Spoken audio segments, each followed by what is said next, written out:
Hola, mi nombre es José Valencia, soy médico psiquiatra, realizo el curso de alta especialidad en neurología de la esquizofrenia y hoy les vengo a presentar el tema de trastornos psicóticos en el segundo nivel de atención, abordaje inicial y manejo. Vale, ¿me puedes dar la primera, por favor? El contenido de esta plática tiene como objetivo que ustedes puedan identificar de manera oportuna un síndrome psicótico y con ello poder realizar un manejo y un adecuado también abordaje. Tenemos diferentes dimensiones del síndrome psicótico, que es con lo que vamos a iniciar, está marcado acá en rojo.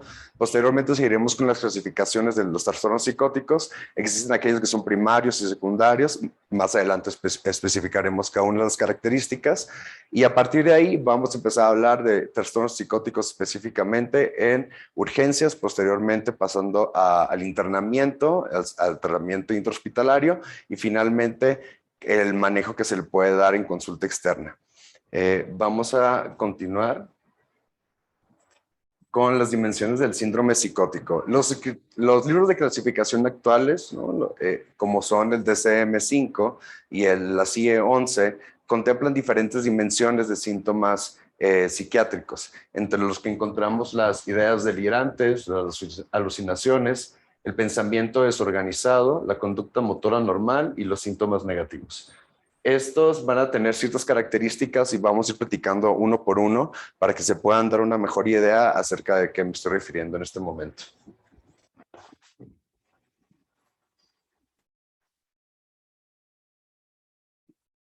Empezamos con las ideas delirantes. Por ideas delirantes se entiende una creencia fija que no es sujeta a cambio a pesar de una evidencia contradictoria. ¿Esto qué quiere decir? Regularmente se va a presentar un paciente que llega y que nos cuenta una historia de cómo vive, qué es lo que vive, qué es lo que observa y la forma en la que lo interpreta. Tenemos nosotros una forma de consensuar la realidad en la que vivimos, ¿no? Y es una forma de platicar con los demás, darnos cuenta que nuestras mismas vivencias muchas veces son similares y en otras ocasiones hay vivencias en ciertas personas, ¿no? Que salen del común denominador y que a pesar de que se les muestren evidencia que pone en contradicción su propia creencia, los pacientes son incapaces de tomar esta evidencia como algo que les pueda hacer cambiar de opinión o decisión.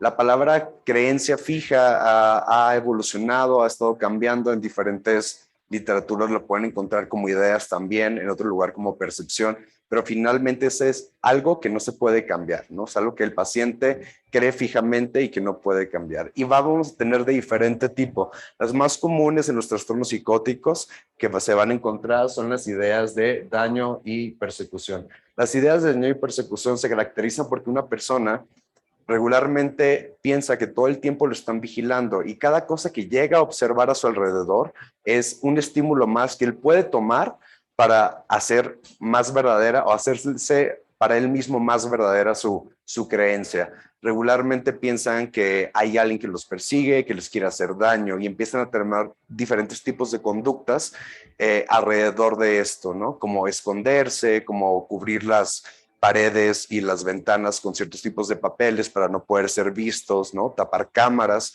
y puede que lleguen a tener inclusive como tanto miedo, ¿no? Que pueden llegar a ponerse agresivos, ¿no? Los pacientes que tienen ideas delirantes de daño y persecución son pacientes que viven con miedo, ¿no? Son pacientes que en su realidad ellos están siendo perseguidos, hay la existencia de una amenaza y eso hace que vivan con miedo y que puedan llegar a ponerse a la defensiva.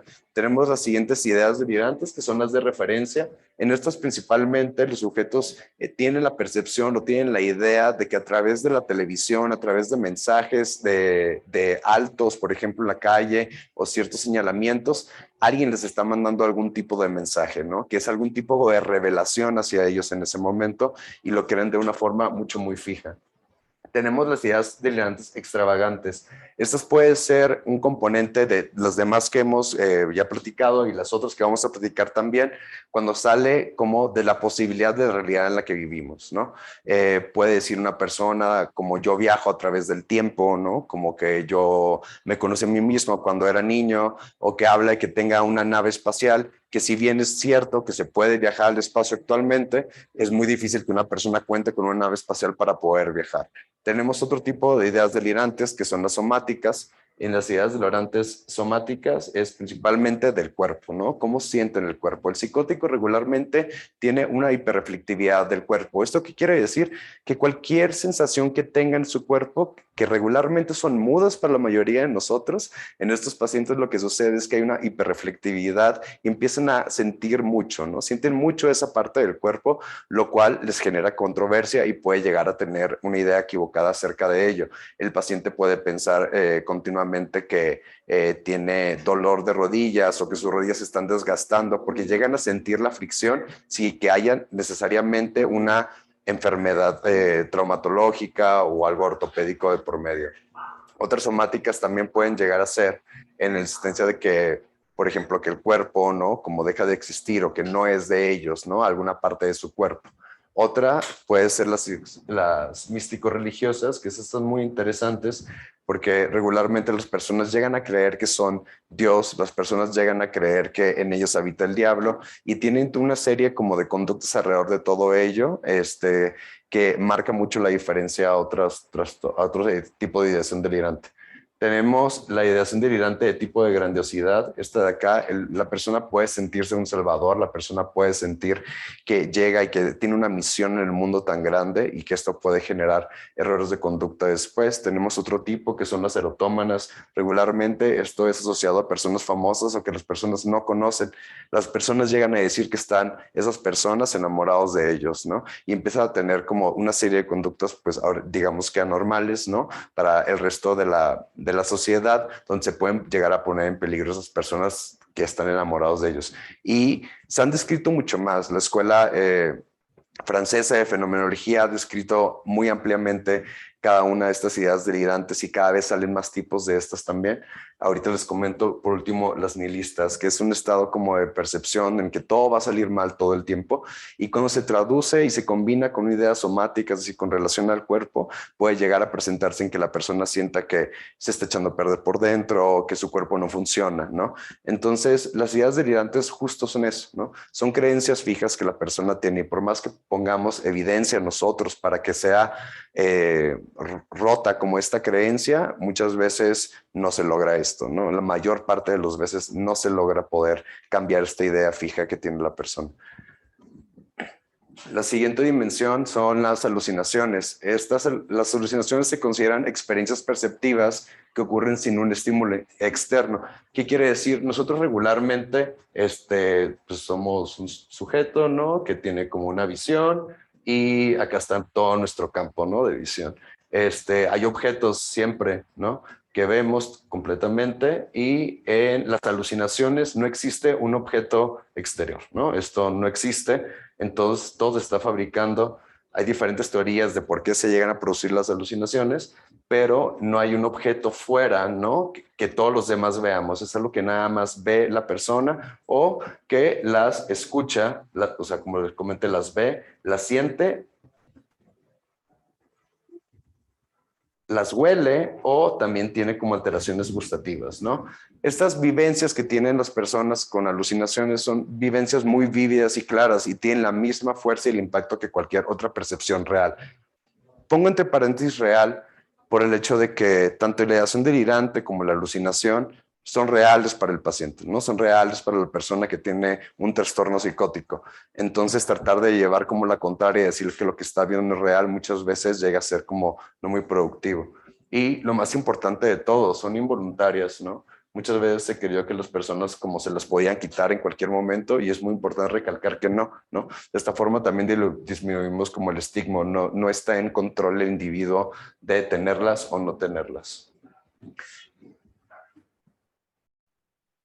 Eh, Otra de las dimensiones es el pensamiento desorganizado. Con pensamiento desorganizado, es decir, vamos a tratar de entender, ¿no? Cómo piensa el paciente, ¿no? O sea, no el contenido, sino cómo hila las ideas, ¿no? ¿Qué sucede con ellas? Y la forma en poder identificarlo, pues no podemos ver el pensamiento, es a través del discurso. ¿no?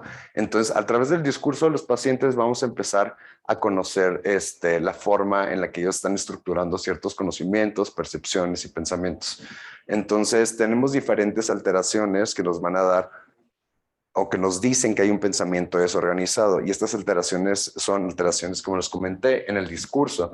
El primero, hay muchos descritos, ¿no? También, al igual que alucinaciones, al igual que ideas delirantes, pero estos son los principales que pueden llegar a encontrarse como en la práctica. El primero es la circunstancialidad. La circunstancialidad quiere decir que durante el discurso, el usuario que va platicando cierto tema empieza a agregar detalles que son muy necesarios para realmente la finalidad de lo que quiere decir.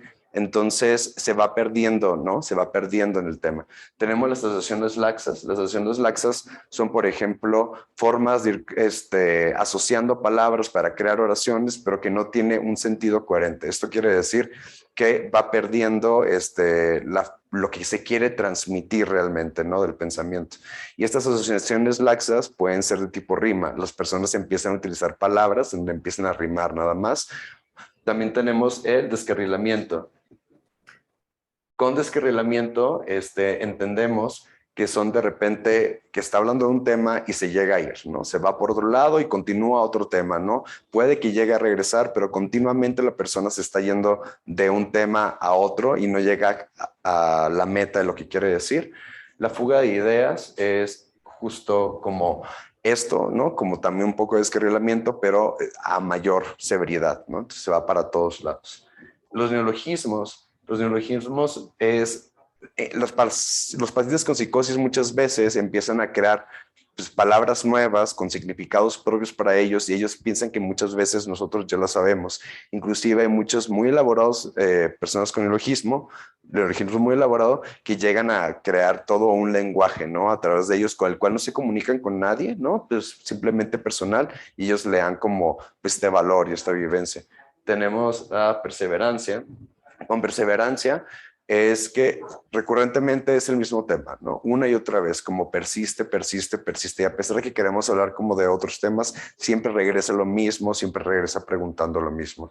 La tangencialidad, esta es un trastorno del pensamiento en el cual la persona se va, ¿no? También da detalles como no necesarios, pero regresa regularmente. O sea, después de un rato llega a regresar y muchas otras veces también, o sea, se va y va cambiando de temas. O sea, a lo que voy es con los trastornos del pensamiento, ¿no? El pensamiento desorganizado, lo que nos va a dar, como lo vamos a poder identificar, es justo que la persona al momento de querernos decir algo no llega a metas, ¿no? Por alguna razón, por algunos de los motivos que les conté, pero no llega a aquello que realmente quiere pronunciar. Finalmente tenemos el bloqueo del pensamiento, que este es algo muy característico en esquizofrenia, más allá que en todos los demás de los trastornos psicóticos. En esquizofrenia, el bloqueo de pensamiento se caracteriza por el hecho de que la persona está hablando contigo y de repente surge como un cese completo de lo que te estaba diciendo, calla, ¿no? Parece que se distrae con algo por unos minutos, ¿no? O por unos segundos, disculpen, y después empieza a hablar, pero de otro tema, y muchas veces no se acuerda de lo que estaba hablando previamente. Y esta es otra de las dimensiones. Otra dimensión es la conducta motora anormal. Y esto es ahora no solo el pensamiento, ¿no? No solo cómo piensa, no solo cómo habla, sino que hay una incapacidad para completar tareas dirigidas a metas. Quiere decir que podemos ver a un paciente, por ejemplo, con esquizofrenia, que tiene ambivalencia o ambitendencia, ¿no? Por ejemplo, que lo vas a ver tratar de abrir una puerta, ¿no? Y pareciera que se acerca, la va a abrir, ¿no? Pero al mismo tiempo como se hace para atrás y regresa, para enfrente y para atrás y no termina realizando la tarea que quería realizar. Entonces, esa es una conducta motora normal. Y las conductas motoras pueden ir desde un negativismo así completo, donde la persona deja de hablar, ¿no? Como puede ser acá en la catatonia, o puede ser una hiperactivación, un estado de psicomotricidad aumentado, en donde la persona puede llegar a presentar un estado de agitación. Otros tipos son, por ejemplo, vestimentas inapropiadas al contexto, ¿no? podemos llegar a ver que las personas llegan, no sé, por ejemplo, es pleno verano y llegan con 4 sacos, ¿no? O van a consulta y se arreglaron como si fueran como a una fiesta, ¿no? Como de noche, como de gala. Entonces empiezas a ver conductas motoras anormales. Entonces se puede manifestar mediante la vestimenta o también se puede manifestar mediante lo que el paciente, o sea, hace, pero que no te está diciendo a ti, por ejemplo, mediante soliloquios. Los soliloquios es que el paciente esté hablando solo, ¿no? Regularmente cuando un paciente con trastorno psicótico está hablando solo, suponemos que está escuchando voces, ¿no? Entonces sería como un signo dentro de los trastornos psicóticos, los soliloquios. Tenemos otro tipo de conductas anormales que son muy interesantes, que son los manierismos y los estereotipos, ¿no? Los manierismos es, por ejemplo, las personas empiezan a hacer como muchos ademanes, ¿no? Pero no tiene como un propósito hacer como ese ademán, ¿no? O ese manierismo. Empiezan a mover mucho las manos, inclusive hacen como figuras con las manos, pero no tiene un propósito. Esto quiere decir que no es, por ejemplo, aplaudir, ¿no? O no es, por ejemplo, lo que serían los estereotipos, que regularmente son cosas que tienen un propósito, como por ejemplo pararse, ¿no? Cuando alguien se quiere parar, una persona se para y se sienta como constantemente, podría llamarnos de un pensamiento o una conducta motora normal secundaria, un pensamiento desorganizado también. Entonces, la conducta motora normal la vamos a volver a retomar en unas siguientes diapositivas porque vamos a hablar sobre cómo el movimiento va a ser nuestro principal predictor de un riesgo de agitación. Tenemos los síntomas negativos que están asociados principalmente a esquizofrenia, ¿no? Y estos son principalmente, tenemos una disminución de la expresión emocional. ¿Qué pasa con el paciente en esos momentos, no? Por ejemplo, nos puede decir, yo me siento muy contento, pero tiene una cara de seriedad, de no se le movió ningún músculo de la cara, ¿no? Entonces, realmente no resuena que el paciente como esté contento o esté triste o esté aburrido, ¿no?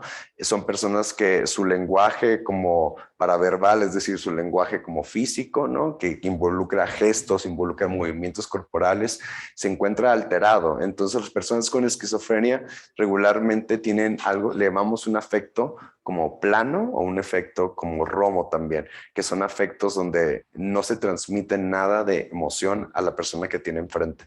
Tenemos otros, por ejemplo, la volición. Con la volición es que carecen como de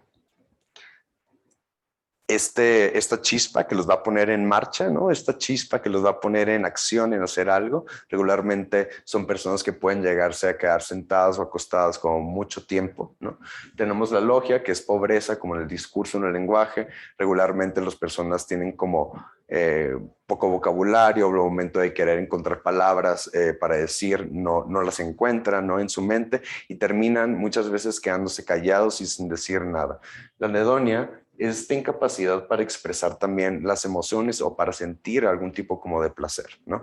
Entonces también carecen y estos síntomas se pueden confundir mucho con depresión, ¿no? De hecho, son confundidos como muy frecuentemente. Sin embargo, el paciente, aquí la diferencia, muchas veces te dice que pues, no se siente triste, pero alcanzas a ver todo esto que pareciera un síndrome depresivo. Y finalmente la asociabilidad, ¿no? Se retraen, ¿no? Se retraen bastante. Y estos síntomas de acá, que son los síntomas negativos en esquizofrenia, se cree que vienen como de una alteración en algo que se llama intersubjetividad. La intersubjetividad es esta capacidad que tenemos la mayoría de las personas, en menor, mayor medida como algunos, para poder de una forma intuitiva entender el espacio donde estamos, ¿no?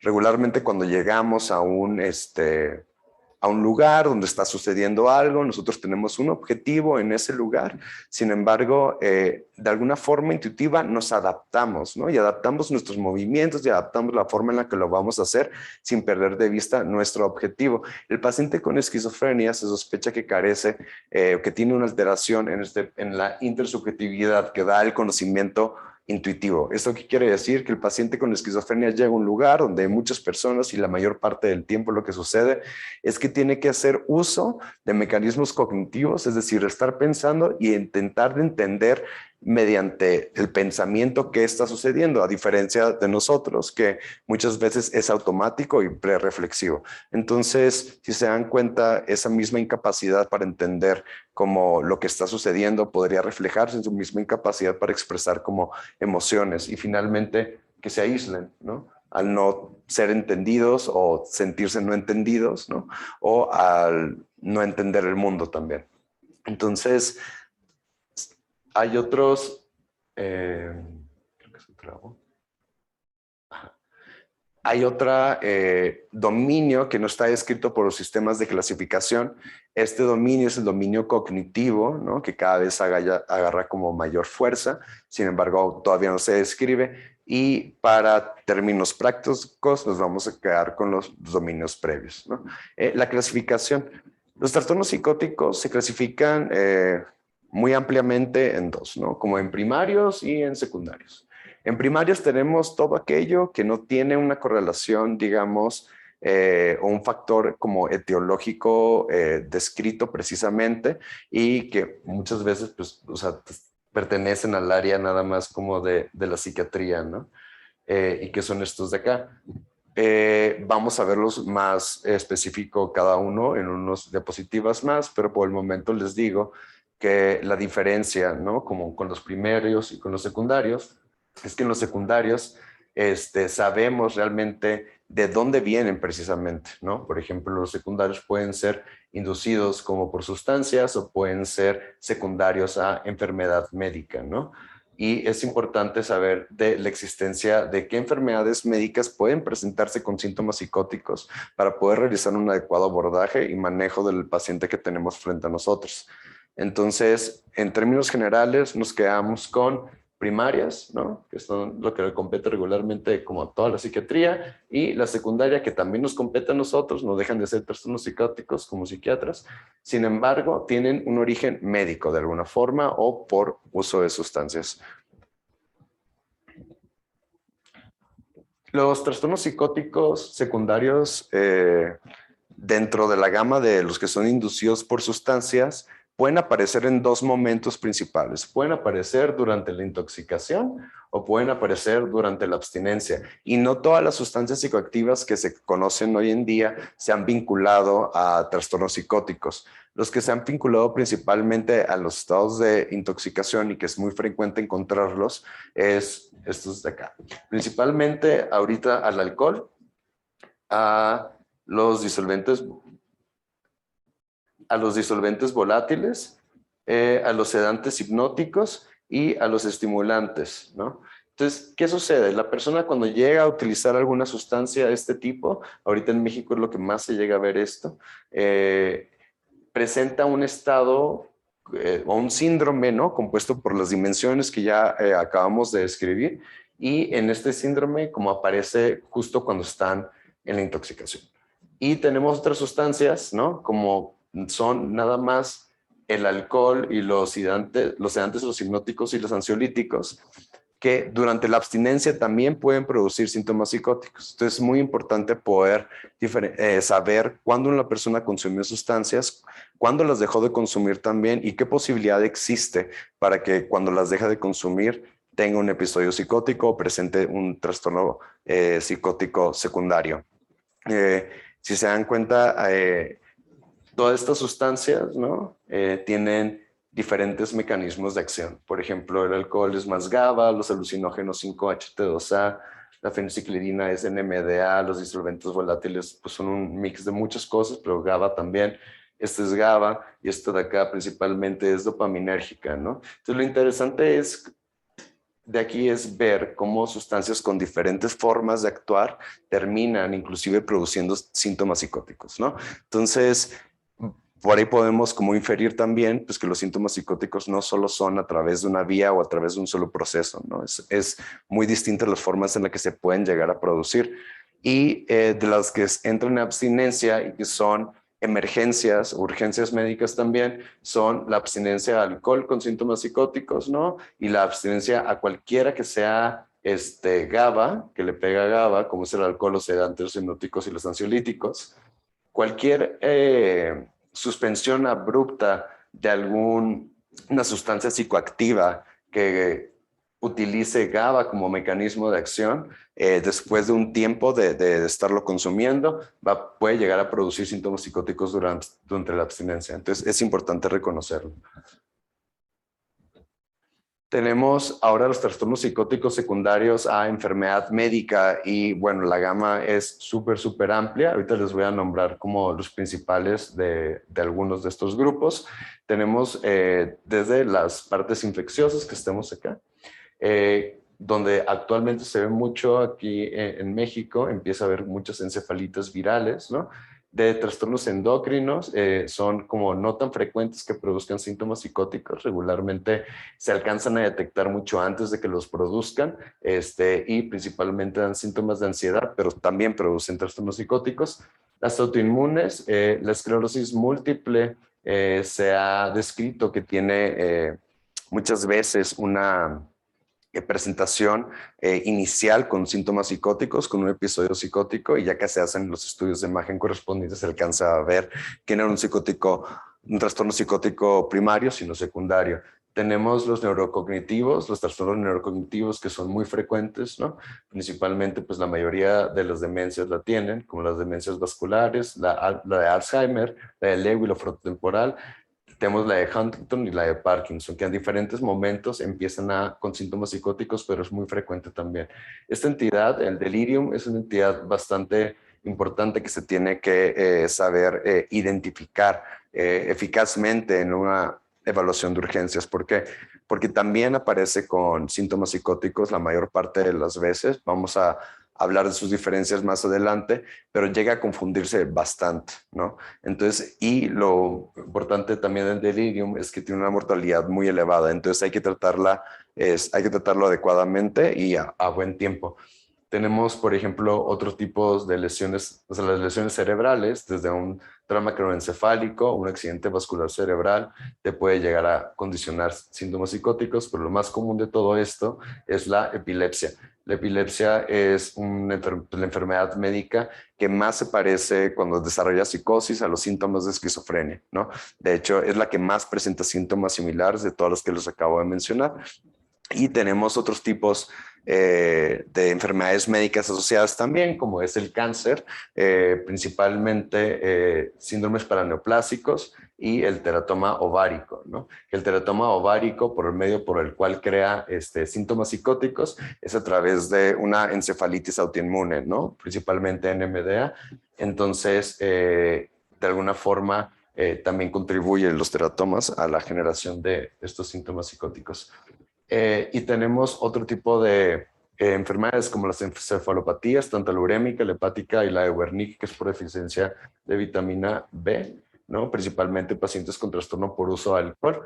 Y una muy frecuente también es la encefalopatía límbica, que regularmente es autoinmune, que no siempre se asocia como un teratoma ovárico, ¿no? Pero también hay diferentes personas que lo presentan y es una entidad que se asemeja mucho a los síntomas psicóticos. Y por otro lado tenemos la enfermedad de Wilson y las porfirias. Entonces, los síntomas psicóticos claramente se presentan en un sinfín de enfermedades, ¿no? Y hay algunos que todavía se siguen describiendo. En este momento, ¿no? Se ha descrito aparición de síntomas psicóticos secundario como infección de COVID-19 también. Entonces, también es algo que es importante tomar en cuenta, ¿no? Como una probable encefalitis también que se llegan a asociar a enfermedad por COVID-19. Entonces, hay que descartar siempre un trastorno médico de base en todos los trastornos psicóticos, ¿no? Para poder, el trastorno psicótico primario finalmente es un diagnóstico de exclusión, ¿va? Primero se tiene que excluir todo lo demás. ¿Y cómo se va a presentar, no? ¿Cómo se presenta el trastorno psicótico? Y les había comentado que íbamos a volver a retomar los movimientos anormales, ¿no? Que es una parte de las dimensiones, o la conducta motora anormal, que es una de la dimensión de la psicosis, y es la que principalmente nos va a ayudar a entender si hay un riesgo, ¿no? Si hay una urgencia psiquiátrica o no, ¿no? Entonces, las urgencias regularmente están en los dos extremos, ¿no? Tanto el negativismo a la vía oral, que es principalmente dejan de comer por completo, ¿no? No se toman los medicamentos tampoco, negativismo también al hablar, ¿no? Al bañarse, carecen de este autocuidado como que regularmente tenemos todas las demás personas y son incapaces de cuidarse ellos mismos, ¿no? Llegan a perder mucho de peso, llegan a tener índice de masa corporal de 14, de 13, ¿no? Que pone mucho en riesgo su salud física también, además del deterioro que va a tener eso sobre la mental. Y el otro extremo con el cual se pueden llegar a presentar es con la agitación, ¿no? Entonces, ¿cómo saber o cómo ver si un paciente puede llegar a agitarse? Se ha observado que a mayor aumento de psicomotricidad, es decir, a mayor habla y a mayor movimientos corporales, que puede que no intuyan, no nos hagan intuir primero que son ya una agitación que se está como desarrollando, pero que tengan movimientos, por ejemplo, mucho de manos, ¿no? O que estén hablando mucho, muy rápido, ¿no? O que tengan muchas interrupciones en su discurso por alguna razón, o que no lleguen a metas ni de físicas, ¿no? Y que no lleguen a metas tampoco en el discurso, lo que quieren expresar. Ese tipo de individuos son los que regularmente tienen mayor riesgo de agitación. Entonces, es la forma en la que se puede llegar a presentar los trastornos psicóticos. Y pues todo el continuo, ¿no? Que puede ser negativismo parcial, ¿no? O puede ser aumento de la psicomotricidad nada más. Entonces, puede haber como diferentes síntomas alrededor de todo esto, ¿no? Por ejemplo, la ideación delirante puede estar tanto presente acá o presente acá, ¿no? Alucinaciones pueden estar en las dos también, ¿no? Entonces, realmente lo que nos va a marcar la severidad de lo que estamos viendo en un inicio y cómo debemos abordarlo va a ser la psicomotricidad que nos presente el usuario. Ok, entonces, ¿qué pasa si llega un paciente que que llega con agitación, ¿no? Y que es muy, digamos, frecuente que lleguen pacientes agitados que llegan a tener trastornos psicóticos. El paciente esquizofrénico o el paciente con esquizofrenia regularmente no se asocia a la violencia que se llega a ver en la sociedad en la que vivimos. De hecho, las personas que tienen esquizofrenia se había creído previamente que tenían como mayor predisposición a violencia, pero son los que menos causan, ¿no? Y es principalmente por los síntomas negativos, ¿no? ¿Cuáles síntomas negativos? Los que hablamos, ¿no? Esta pérdida de la chispa, ¿no? Esta pérdida, la retracción como social, ¿no? No poder estar conviviendo por la falta de entendimiento, entonces se aleja, ¿no? Entonces este tipo de pacientes regularmente pues carecen de esta energía como vital para moverse inclusivemente. Sin embargo, pues, existen pacientes que pueden llegar agitados, ¿no? Y toda agitación es una urgencia psiquiátrica y eso tiene que quedar muy claro, y una urgencia en cualquier lugar también, y se debe de dar un manejo inmediato. ¿Por qué? Porque van a ver que la seguridad del paciente y del personal, ¿no? Del médico, enfermería, camilleros, personal de limpieza, es principal, ¿no? Entonces, siempre se tiene que dar un manejo inmediato y tenemos que continuar con un introductorio breve dirigido a determinar la posible etiología, porque de esto va a depender el tratamiento que vayamos a dar.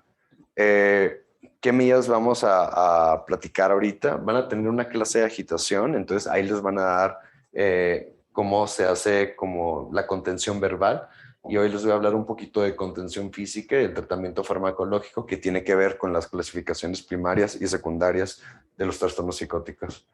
Entonces, el interrogatorio breve, como les había comentado, ¿no? ¿De qué nos sirve? Para sospechar de enfermedad médica de base y dictar el tratamiento. ¿Qué es de lo más importante acá? Con la siguiente tablita nos vamos a dar cuenta. La edad de inicio, la forma de inicio, la fluctuación de síntomas y si hay episodios súbitos de síntomas psicóticos. ¿Por qué? Los trastornos psicóticos primarios tienen regularmente una edad de inicio temprana, ¿no? En los hombres inicia entre los 15 y los 25 años de edad, entre las mujeres es entre los 25, a veces y los 35, y llega a haber un segundo pico a los 45 años de edad, y lo relacionan con cuestiones hormonales. Y eso es en trastornos psicóticos primarios. Regularmente empieza en jóvenes. Entonces, si tenemos un paciente que inicia, por ejemplo, arriba de los 45 años con un primer episodio psicótico, siempre hay que sospechar una causa médica de por medio. Por ejemplo, puede ser delirium, abstinencia e intoxicación, que serían las primeras que se tendrían que descartar como causa médica en personas arriba de 45 años, ¿no? Hay una enfermedad médica, que es la encefalitis, regularmente la autoinmune, que se presenta en mujeres jóvenes. Entonces, vamos a encontrar más diferencias, porque si vemos, esto está un poco parecido, ¿no? Y pues no le vamos a mandar a hacer tampoco resonancia, tomografía o una punción lumbar a toda paciente mujer joven que inicia con síntomas psicóticos, por el hecho de que puede ser muy probablemente también un trastorno psicótico primario. Y tenemos, por ejemplo, otras entidades como la epilepsia que pueden iniciar con síntomas psicóticos a cualquier edad también, ¿no? Y se asocia regularmente a descontrol sintomático de la epilepsia. La forma de inicio también. Por ejemplo, los trastornos psicóticos primarios, en ejemplo, la esquizofrenia. La esquizofrenia empieza regularmente con síntomas negativos, ¿no? Que vienen de estos problemas de intersubjetividad, negativos como apatía, alogia, anedonia, abulia, ¿no? Y la retracción social, y después inician con síntomas positivos y es una entidad que se va instaurando poco a poco a través del tiempo, ¿no? A veces un poquito más rápido que otros, pero no tiene un inicio, digamos, agudo, no es nunca como menor a un mes. Los cambios conductuales siempre se presentan desde antes. Entonces, esto es lo que nos tiene que dar una de las pautas de que si el trastorno es crónico, tiene largo tiempo instaurándose, probablemente sea un trastorno psicótico primario. La intoxicación regularmente aparece de forma aguda, al igual que en la abstinencia, al igual que en el delirium y la encefalitis. En la epilepsia puede variar dependiendo del tipo de psicosis que encontremos. Podemos encontrar psicosis posictales, podemos encontrar psicosis ictales o psicosis interictales crónicas también. Entonces, ¿estas cuáles son? La psicosis posictal viene después de un episodio como convulsivo. Las interictales son entre, ¿no? Y las ictales son aquellas que son durante. Entonces, los síntomas psicóticos, por ejemplo, en una psicosis ictal, que es cuando está descargando el paciente, es cuando ahí presenta los síntomas psicóticos y se pueden presentar de forma aguda. Sin embargo, en un paciente que tiene una psicosis interictal crónica, esta psicosis interictal crónica se parece mucho al de la esquizofrenia, la psicosis de esquizofrenia. Y aunque no exista como un descontrol sintomático, o sea, de la epilepsia, persisten con síntomas psicóticos, ¿no? Entonces los podemos encontrar de las dos formas, ¿no? Pero un inicio agudo, siempre hay que sospechar de intoxicación, delirium o alguna otra enfermedad médica o síntomas de abstinencia.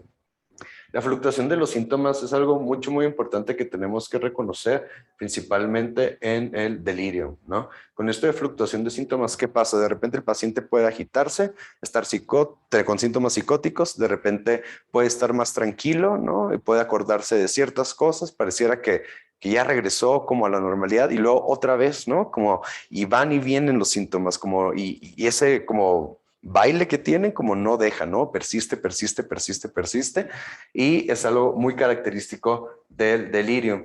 En la abstinencia del alcohol también podemos encontrar esta fluctuación de síntomas principal, o sea, al inicio, ¿no? ¿Por qué al inicio? Porque todavía no está, digamos,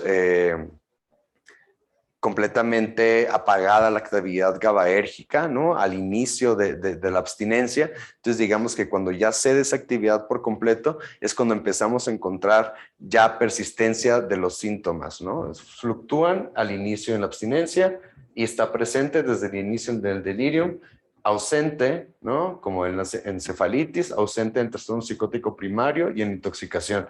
Acá, con la epilepsia, también va a ser dependiendo si es psicosis interictal crónica, posictal, o ictal, ¿no? Digamos que la fluctuación de síntomas puede ser positiva, ¿no? Que esté presente en la psicosis, digamos, en la ictal, ¿no? O en la posictal, que vayan y vengan los síntomas psicóticos. Después tenemos los episodios súbitos de síntomas psicóticos, que esto se relaciona más, está ausente, perdón, en el trastorno psicótico primario, en la intoxicación, en la abstinencia, en el delirio también está ausente, en la encefalitis también. Y si una persona de la nada sí empieza a tener un episodio súbito de síntomas psicóticos y dura poco tiempo, se acompaña de alteraciones motoras claras, ¿no? Como puede ser desde una fasciculación de lengua, puede ser un movimiento repetitivo a alguna extremidad o inclusive fruncir como mucho el ceño,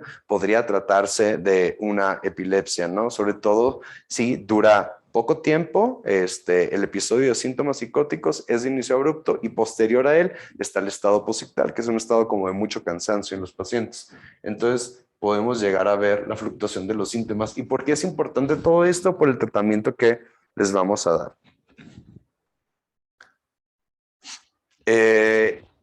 Antes de hablar del tratamiento farmacológico, existe siempre la posibilidad de la contención física en agitación.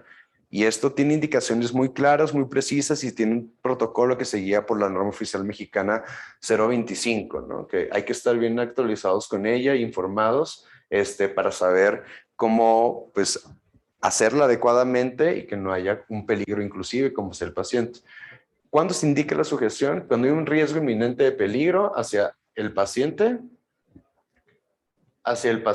o hacia el personal, ¿no? ¿Quién le indica? Regularmente es el personal médico el que le indica y con el apoyo de enfermería se realiza la sugestión. Siempre va acompañada de una indicación farmacológica, ¿no? No es un castigo la sugestión, ¿no? No es una forma como de mantener al paciente quieto y no buscarlo. La sugestión es prevenir un daño hacia él, ¿no? Como había explicado en el punto de acá. ¿Y por qué siempre se acompaña de indicación farmacológica? Porque la sugestión va a ser nuestra herramienta para poder evitar los peligros en lo que el medicamento que vayamos a dar vaya a hacer efecto, ¿no? Entonces, ya que una vez hace efecto el medicamento y el paciente está más tranquilo regularmente, ya se tiene que quitar las sujeciones, ¿no? Se tienen que dar revaloraciones periódicas, ¿no?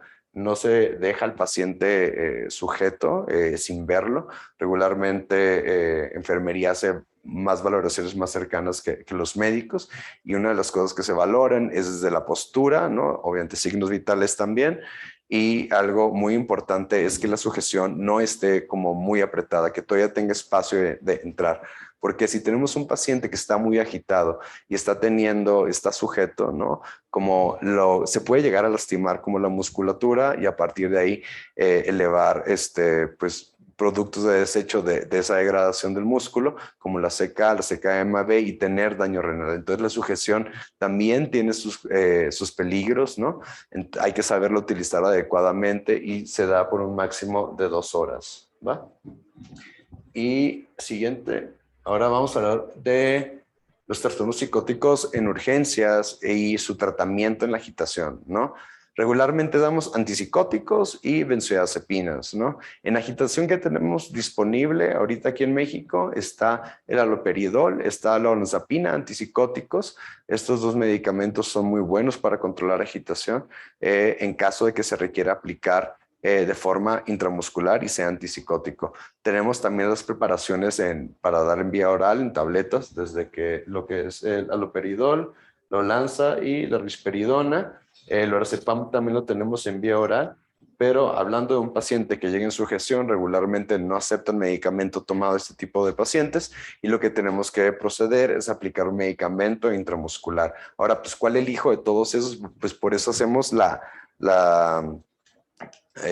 tratar de distinguir la etiología del trastorno psicótico, ¿no? Para poder saber qué dar, ¿no? A los trastornos psicóticos primarios se le puede llegar a controlar la agitación con cualquiera de los medicamentos que les comenté, ¿no? Y sin ningún inconveniente. En la intoxicación por alcohol, lo que llegamos a llegar a dar es haloperidol y risperidona. Como regularmente no aceptan vía oral, nos quedamos con el haloperidol para intoxicación por alcohol, cualquier sedante, hipnótico, ansiolítico y solvantes volátiles. ¿Por qué? Administrar benzodiazepina de primera vez, como la intoxicación por alcohol, puede causar efectos adversos sobre la respiración y no queremos que haya una depresión respiratoria. Entonces, lo que hacemos es dar haloperidol y podemos iniciarlo a dosis de 2.5 a 5 miligramos y siempre intramuscular.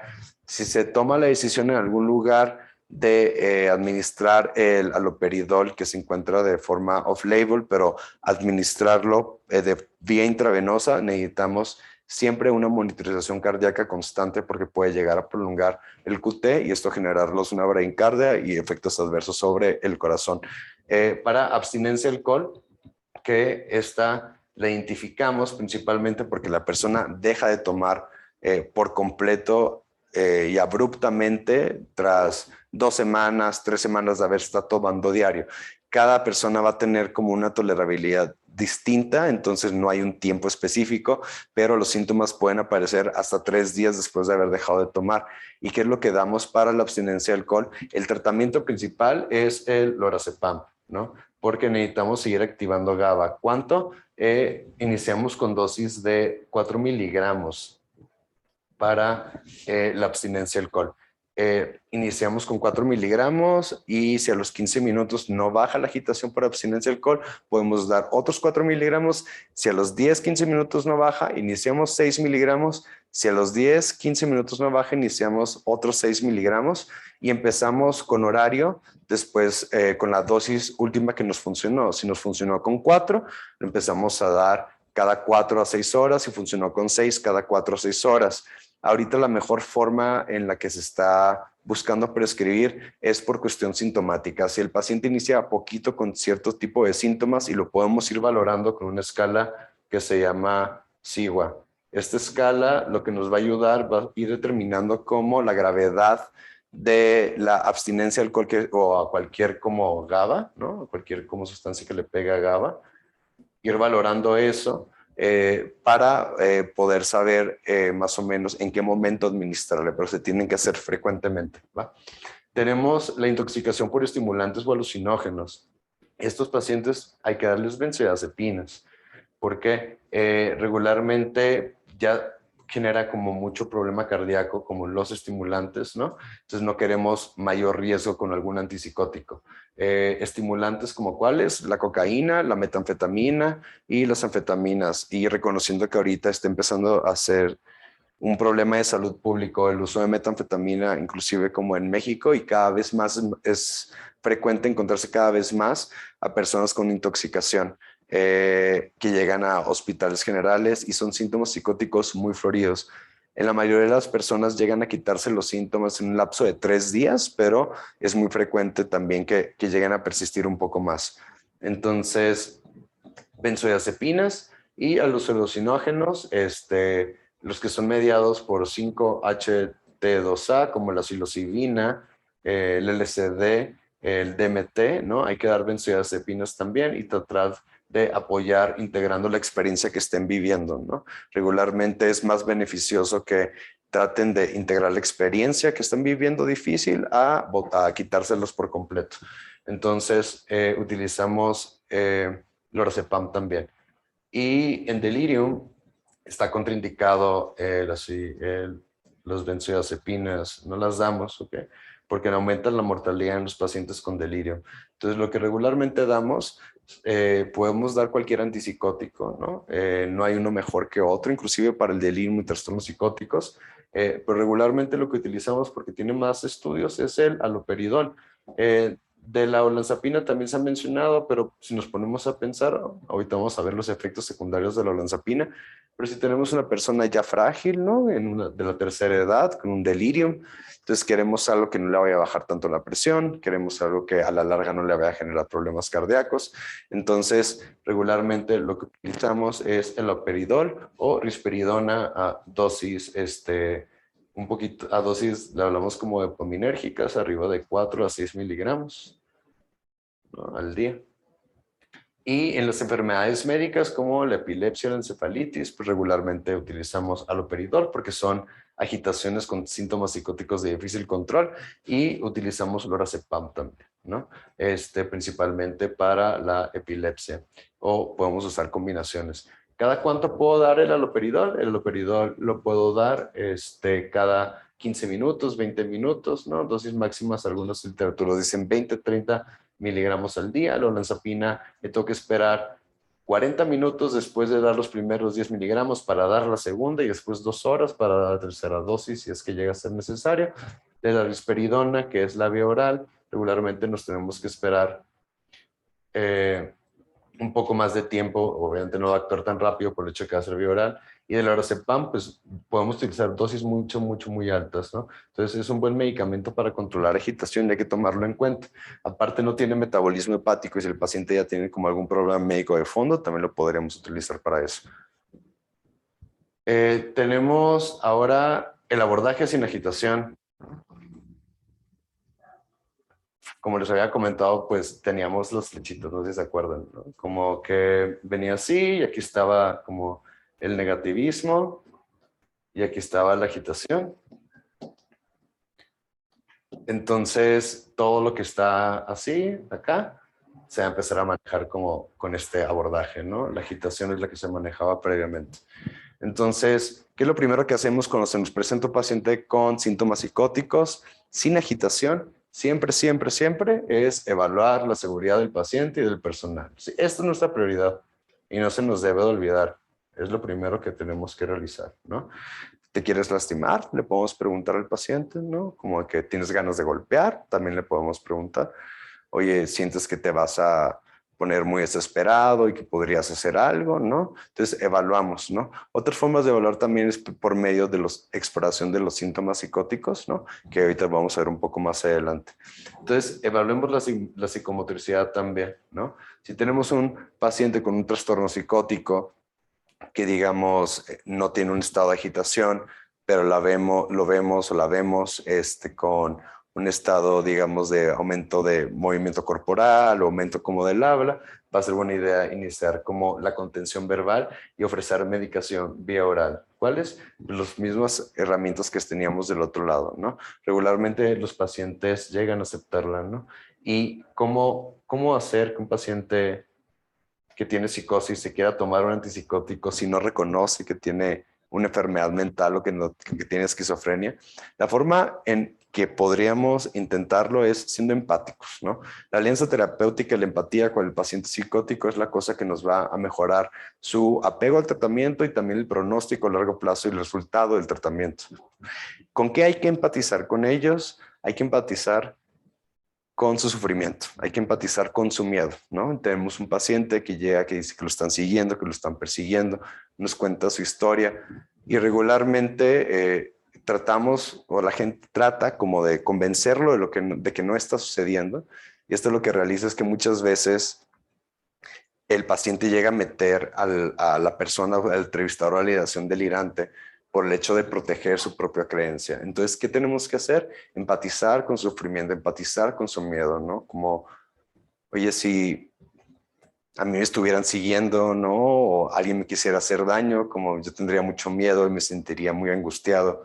Yo ahorita te noto un poco angustiado y me gustaría ayudarte a quitarte esa angustia, ¿no? Como podrías aceptarme un medicamento, ¿no? Y que las decisiones se vayan tomando en conjunto, ¿no? Si el paciente no acepta como el medicamento vía oral y todavía vemos que no hay mucho riesgo de agitación, podemos mantenerlo en observación. Si empieza a aumentar la actividad psicomotriz, o pues comentarle nuevamente, y si ya empieza a aumentar, pues ya se puede aplicar nuevamente también el medicamento, ¿no? Muchas veces el paciente no es capaz de tomar las decisiones por él mismo cuando está en una psicosis como muy, muy aguda, ¿no? Entonces, preguntarle siempre a los familiares es importante también. Y bueno, la primera parte, la otra parte es descartar el trastorno psicótico secundario y hemos hablado como de estos principales: delirium, intoxicación, abstinencia, epilepsia y encefalitis, y lo podemos hacer con un poco más de calma porque no hay agitación. Sin embargo, dentro de los primeros 5 o 10 minutos sí se tiene que empezar como a darse cuenta uno que si es un diagnóstico de trastorno psicótico secundario, ¿no? Entonces recordemos, con el delirium es alteraciones en el estado como de alerta, los pacientes se quedan dormidos durante la entrevista, regularmente no están orientados, tienen un inicio más o menos abrupto en la mayoría de los casos, las personas no saben ni qué día es, muchas veces olvidan su nombre. Entonces, esas alteraciones en la orientación, no la presenta regularmente el trastorno psicótico primario, ¿no? El paciente psicótico primario está bien ubicado. En las intoxicaciones, pues podemos darnos cuenta de cómo huele un paciente, ¿no? O si nos comenta que acaban de consumir algo también, o los signos clásicos de toxíndromes también que podemos revisar. La abstinencia, tenemos que tener la historia de suspensión abrupta. En la epilepsia, pues podemos ver como los déficits como focales, ¿no? Que se acompañan, aparte de los síntomas psicóticos que pueden acompañar estos déficits focales. Y tenemos también la encefalitis, ¿no? Que como les comenté, esta de acá tiene un curso muy interesante. Regularmente inicia con cambios en personalidad en los usuarios que pueden llegar a tardar como 2, 3 semanas, va lentamente. Después empiezan a desarrollar síntomas psicóticos como alucinaciones, ideas delirantes y siempre, casi siempre se acompaña con alteraciones en signos vitales. Entonces los signos vitales también van a ser de mucho apoyo, ¿no? Como para poder entender la etiología de un diagnóstico, de un trastorno psicótico, ya sea primario o secundario. Y también nunca hay que dejar de tomar en cuenta que pues, los pacientes con trastornos psicóticos primarios también se pueden enfermar de enfermedades médicas, ¿no? Entonces hay que valorar si tenemos un paciente con historia larga de esquizofrenia, un trastorno de ideas delirantes, que presenta datos de alguno de estos de acá o de alguna otra enfermedad médica que pudiera estar condicionando una exacerbación de la propia psicosis de base, hay que descartar siempre, ¿no? Siempre sospechar también. Como les comento, pues ellos también sufren como de enfermedades médicas, ¿no? Que pueden manifestarse con exacerbación. Y bueno, ¿cómo nos vamos a apoyar, no? Aparte de esta cuestión de la edad de presentación, la semiología de los síntomas, ¿no? El tiempo de inicio. Nos vamos a apoyar también con laboratorios e imagen. Por ejemplo, si tenemos un paciente como de la tercera edad que inicia con síntomas psicóticos de la nada y estamos sospechando de un delirium, nos quedaría bien como una BH y una química sanguínea, inclusive un EGO, ¿no? Poder realizar. El electrocardiograma también estaría muy bien realizarlo en este tipo de pacientes y otras cosas que nos puedan ayudar como a determinar el origen, inclusive electrolitos, ¿no? Regularmente el paciente que tiene un ego alterado, que tiene una infección de vías urinarias, va a tener después alteraciones en electrolitos también y el delirium también propicia que se generen como estas alteraciones electrolíticas. Entonces, regularmente son pacientes que van a requerir entrenamiento y recordemos que tiene una tasa muy alta de mortalidad.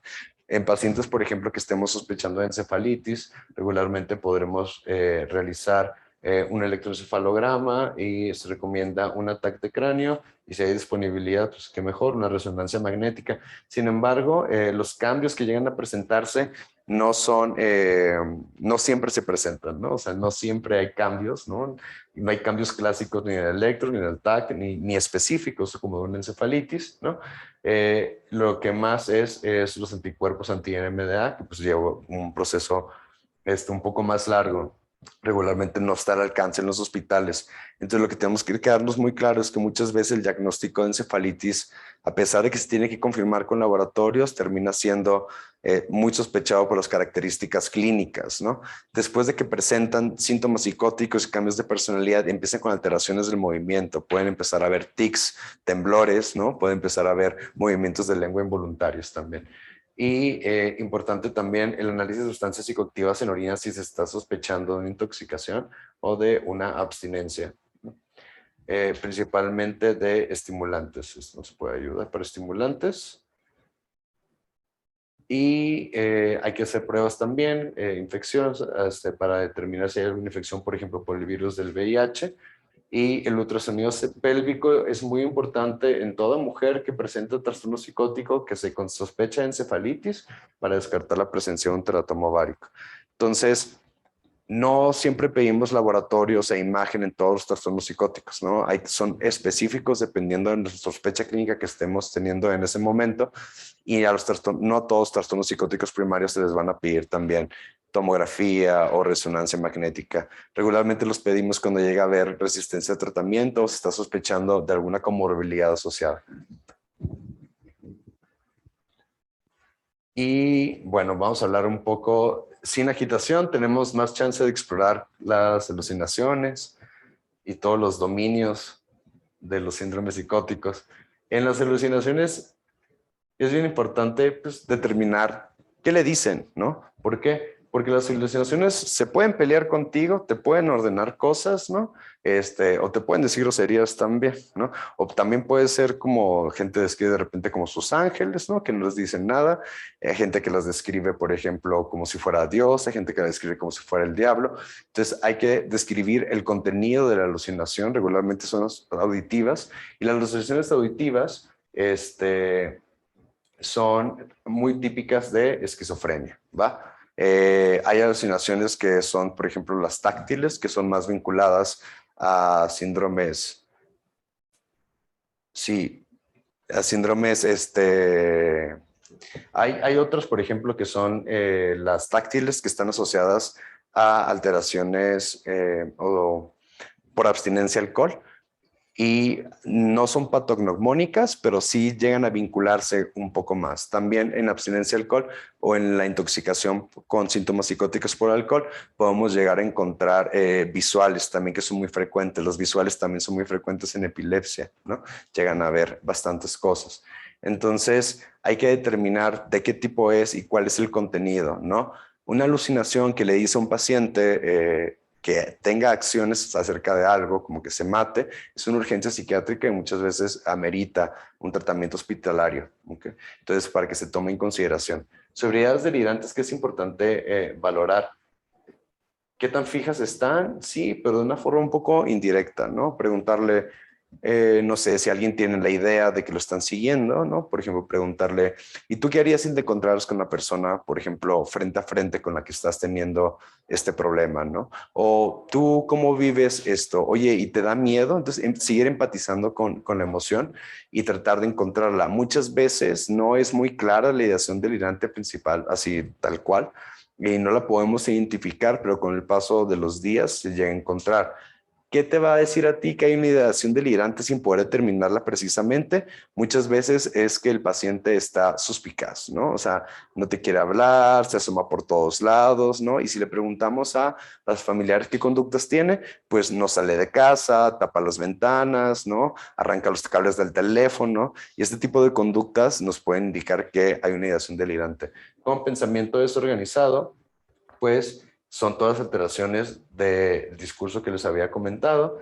La conducta motora normal que nos va a dar que es básicamente la psicomotricidad y nos va a dar las diferentes presentaciones y los síntomas negativos que, como les había comentado, son característicos de esquizofrenia, ¿no? El paciente se deja de bañar, no sale, no come y prefiere estar todo el tiempo encerrado.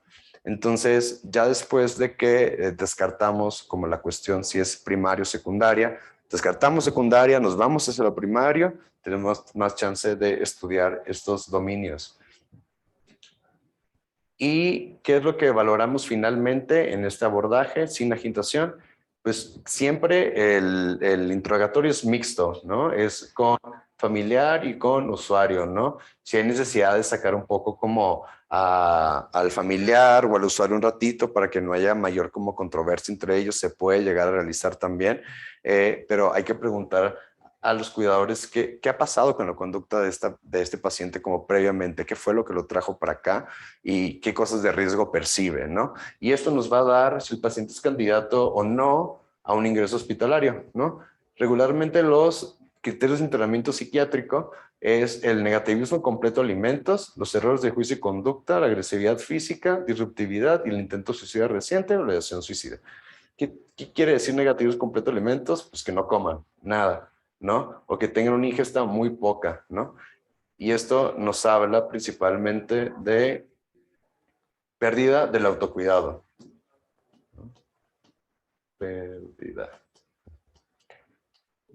Esto de acá de errores de juicio y conducta regularmente viene vinculado a la ideación delirante. Por ejemplo, si a la persona lo están persiguiendo y tapa las ventanas con papel, ese es un error de juicio y conducta, es menor, ¿no? No hay gravedad hacia el usuario, pero se relaciona a que lo están persiguiendo, ¿no? Entonces, uno más grave, por ejemplo, que puede entrar dentro de los extravagantes, es que piensan que el auto que está como fuera de ellos los está persiguiendo, ¿no? y van y agarran gasolina, intenta quemar el carro con la persona adentro, ¿no? Entonces, eso ya es un error de juicio y conducta, ¿no?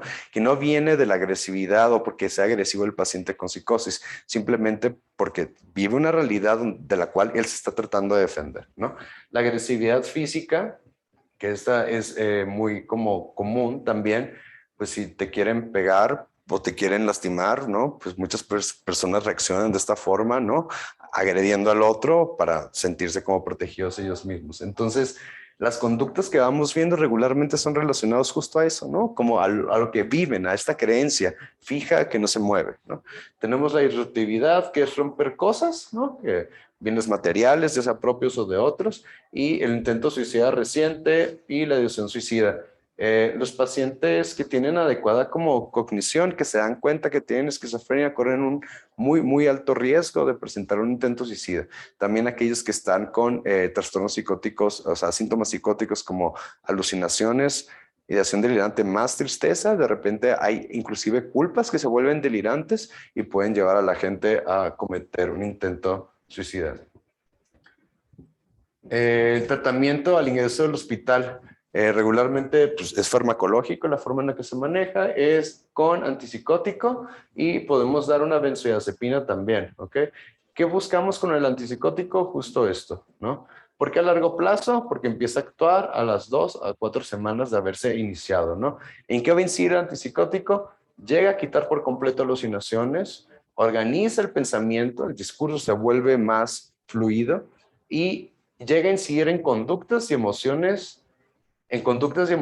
asociadas a las ideas delirantes. Lamentablemente, las ideas delirantes casi no se van. No hay forma muchas veces de quitarlas, ¿no?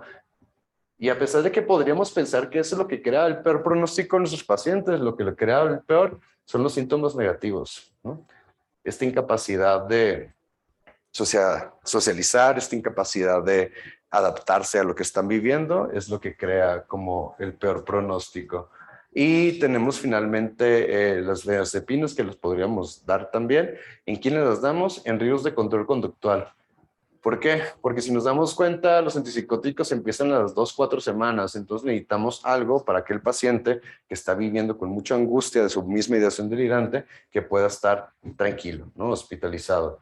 Y el tratamiento también se puede, o sea, los benzodiazepinas podemos dar para trastornos del sueño. Y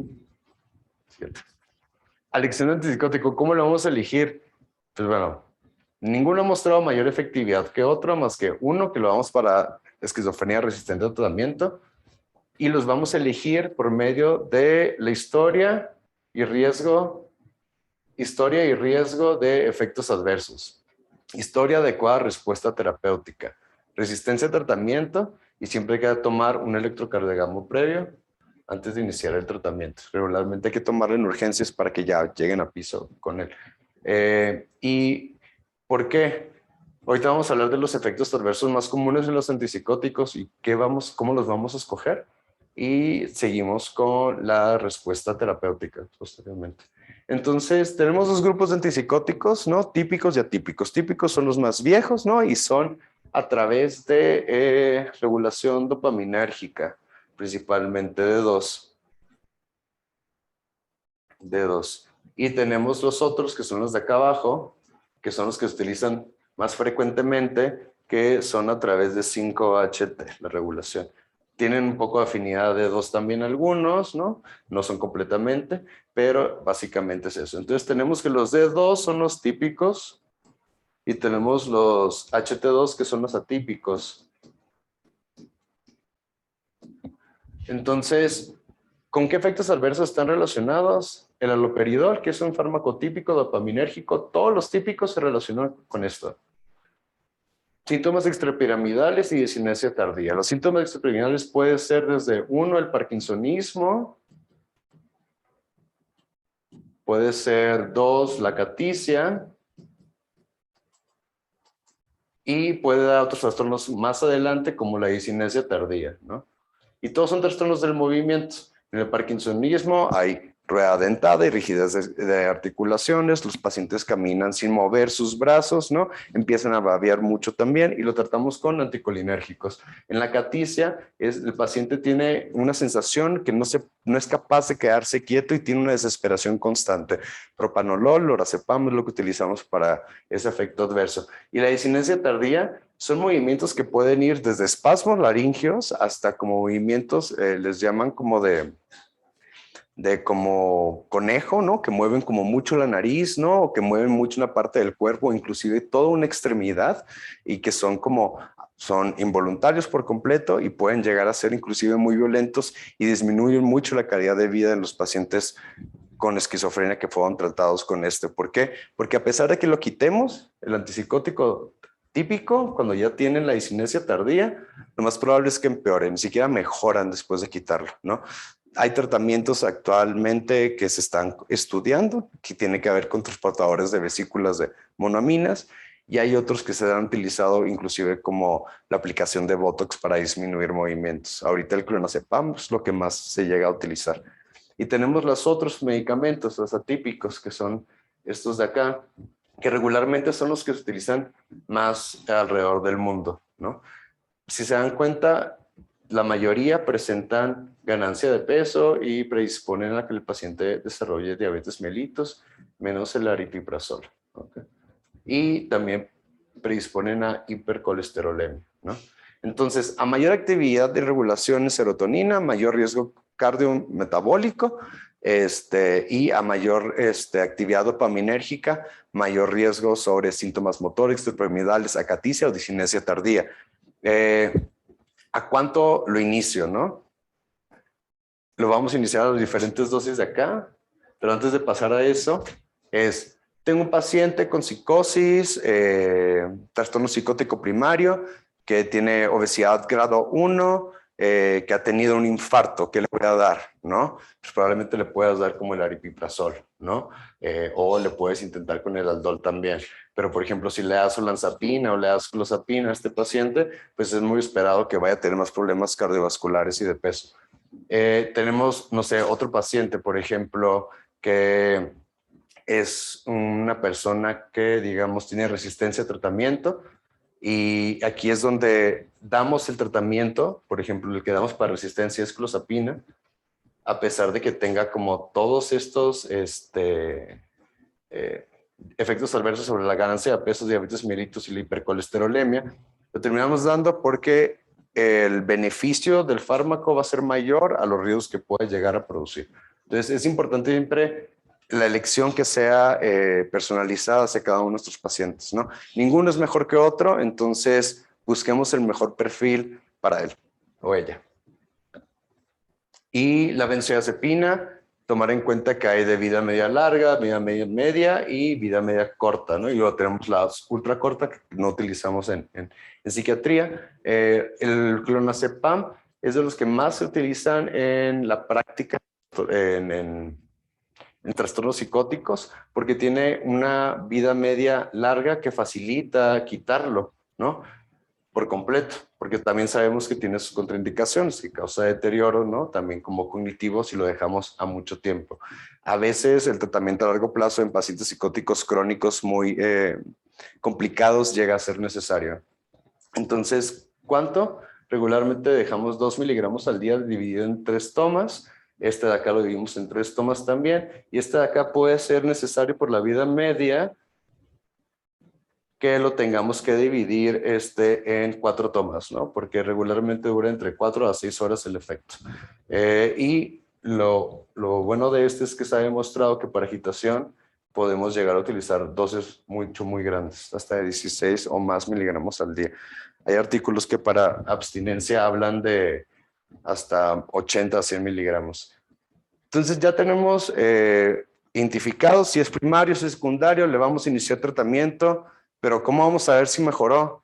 ¿No? Si estoy diciendo que no se le quita la idea delirante, que a veces se quita la alucinación, entonces lo que vamos a hacer es aplicar una escala de severidad que es muy necesaria, y una escala muy sencilla es la BPRS. La BPRS consta de 18 ítems, puntúa en una escala de tipo Likert del 1 al 6 y te va a hablar la severidad inicial y la vas a ir aplicando ya que inicia el tratamiento y vas a ir viendo si hay una disminución en la cantidad de puntos. Toma alrededor de 20 minutos aplicarla, puede tomar mucho menos si ya estás experimentado con la escala y la pueden buscar, ya está validada en México para poder aplicarlo.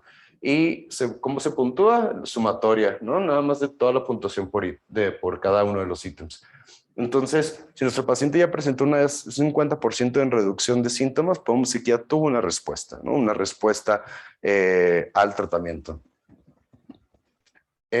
Ahora, ¿cómo abordamos el diagnóstico de psicóticos primarios, ¿no? Ya que tengamos un poco más de tiempo. ¿Por qué? Porque finalmente todos los vamos a tratar igual. Todos se caracterizan por psicosis. Entonces, a todos les vamos a dar antipsicótico y vamos a ir viendo los cambios que van presentando. ¿Cómo los vamos a diferenciar? Principalmente es con el tiempo y el curso. Los clásicos dicen que la mejor forma de saber qué es, cómo diagnosticar ya un trastorno psicótico primario, es esperar a que acabe, porque no sabemos cómo muchas veces se va a ir evolucionando.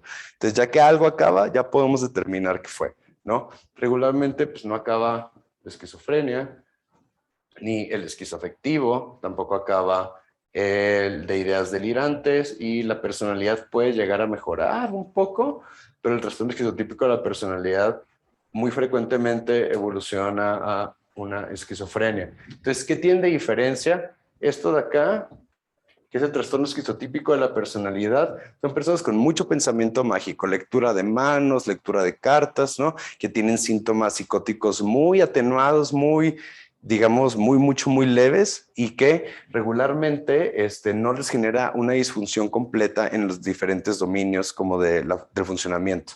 Tenemos el trastorno de ideas delirantes. Este es lo que aparece a más tardía edad, puede llegar a presentarse como hasta en 40 años, ¿no? ¿Y de qué trata? Trata de síntomas psicóticos, principalmente ideación delirante.